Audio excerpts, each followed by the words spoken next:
Olá, segundo ano. Na nossa aula de hoje de História e Geografia, convido vocês a abrirem a apostila na página 118. Página 118 de História e Geografia, nós vamos continuar estudando sobre a vida na cidade. Então, o vai e vem nas cidades. Nas cidades, muitas pessoas moram longe do local de trabalho ou da escola. Devido às grandes distâncias, elas precisam de meios de transporte para se deslocarem. Como você viu no caderno 3, há várias formas de deslocamento da população. Podem ser utilizados carros próprios, motos ou bicicletas, que são transportes chamados privados, que é um transporte individual, particular. Por exemplo, o carro dos pais de vocês é um transporte privado. Já o ônibus, o trem ou o metrô são transportes públicos. Por quê? É um transporte comunitário e compartilhado. Várias pessoas compartilham daquele transporte, dividem aquele transporte, né? Observe diferentes tipos de transporte privado e transporte público. Aqui são veículos na Avenida Paulista, na cidade de São Paulo, no ano de 2019, certo? Aqui, o vagão do metrô, na cidade de São Paulo, também no ano de 2019. Então, segundo ano, nas cidades, muitas pessoas não trabalham em lojas, fábricas ou restaurantes, mas eles trabalham nas ruas, vocês sabiam? Elas vendem alimentos, roupas e outros objetos. Esses trabalhadores são chamados de camelôs ou ambulantes. Eles não têm um lugar fixo para irem trabalhar. Eles trabalham nas ruas, né? Outras pessoas também fazem malabarismos, tocam instrumentos nas ruas para mostrar o próprio trabalho e receber algum dinheiro de quem está caminhando ou dirigindo. Esses trabalhadores são artistas de rua. Então, aqui na foto, nós vemos vendedores ambulantes de pipoca e água de coco, em Vitória da Conquista, no estado da Bahia. Essa foto foi tirada no ano de 2019. Agora, na página 119, exercício 1. Depois de observar os meios de transporte nas imagens, responda: nessas imagens que nós acabamos de visualizar, quais são os meios de transportes privado? São os carros, o carro e a moto. O ônibus é público, porque muitas pessoas compartilham dele, dividem, né? Então, transporte privado que nós podemos visualizar na foto são os carros e a moto. Letra B, quais são os transportes públicos? O ônibus e o metrô. Qual deles você utiliza? Responda na letrinha C. Na número 2, escreva no quadro uma diferença entre o transporte privado e o transporte público. O público, quantidade de pessoas transportadas. Muitas ou poucas ao mesmo tempo? Muitas, né? E no privado, quantas pessoas? São muitas ou poucas transportadas ao mesmo tempo? Poucas, né? Num veículo normal, em torno de, no máximo, 5 pessoas, né? Converse com o professor e os colegas sobre as vantagens dos meios de transportes públicos e dos meios de transporte privados. Então, os meios de transporte público são geralmente mais procurados pelas pessoas que trabalham distante de casa, que moram numa cidade grande, né? E que muitas vezes não se dispõe de um veículo próprio. Então, ela utiliza o ônibus ou o metrô, né? Já quem tem o seu veículo e tem condição de abastecer, porque se a distância é longa, vai gastar bastante combustível. Então, essas pessoas acabam optando pelo transporte privado, por utilizar ou a moto ou o veículo próprio, né?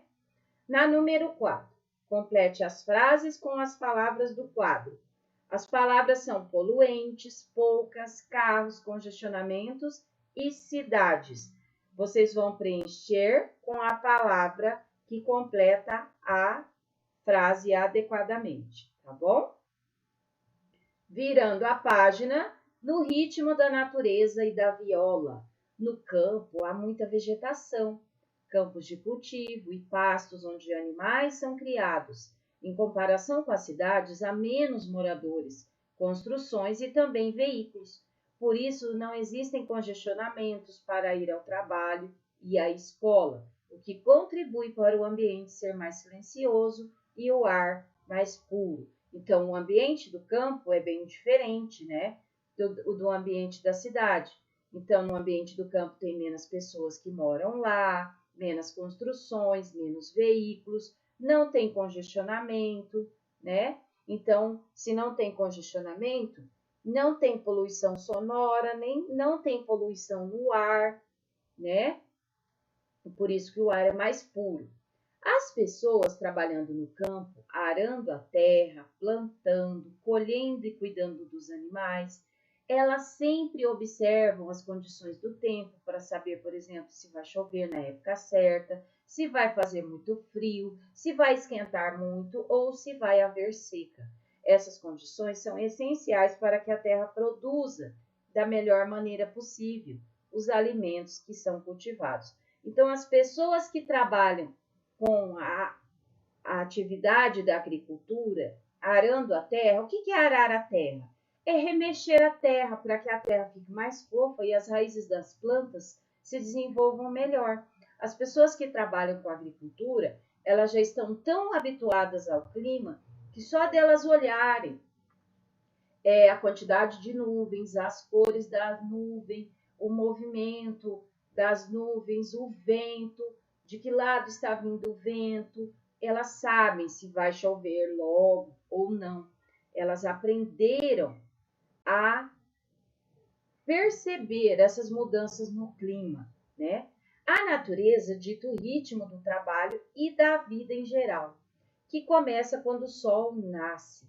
Quando o sol se põe, com raras exceções, o trabalho no campo para e só recomeça no dia seguinte.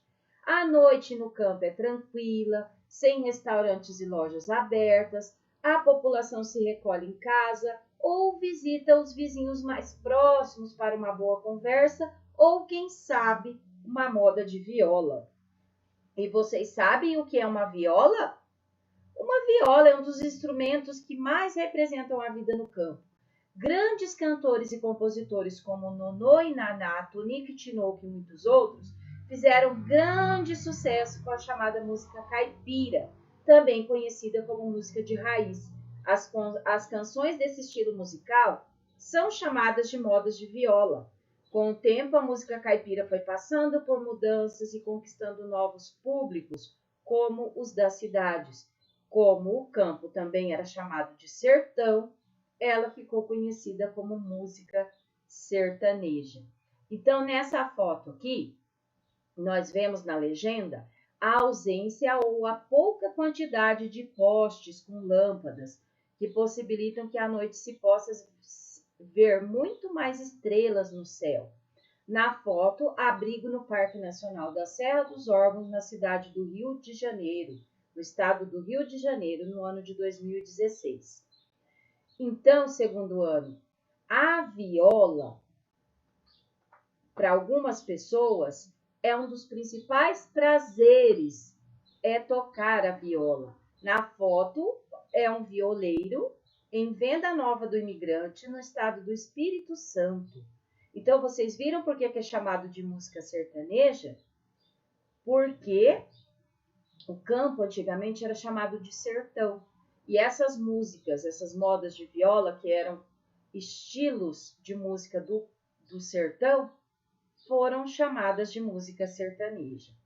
Agora, nas atividades, nós vamos no texto, no ritmo da natureza e da viola, aqui na página 120. Vocês vão pegar o lápis de cor verde e vão grifar no texto os trechos que descrevem as características da paisagem do campo. Como que é o campo? Há muita vegetação, campos de cultivo e pastos onde os animais são criados Em comparação com as cidades, há menos moradores, construções e veículos. Então, vocês vão grifar essa parte com um lápis de cor verde. Número 2. Printe as frases que indicam características do ritmo de vida no campo. Letra A, a natureza dita o ritmo da vida e do trabalho. Letra B, o ritmo começa quando o sol nasce e dura a noite toda. A noite é agitada, com pessoas fazendo compras e se divertindo. Letra D, a população se recolhe em casa ou visita os vizinhos para conversar, tocar viola ou se divertir de outras formas. Quais as frases que indicam características do ritmo de vida no campo? A primeira, que a natureza dita o ritmo de vida e do trabalho. E a última, a população se recolhe em casa ou visita os vizinhos para conversar, tocar viola ou se divertir de outras formas. Muito bem, segundo ano.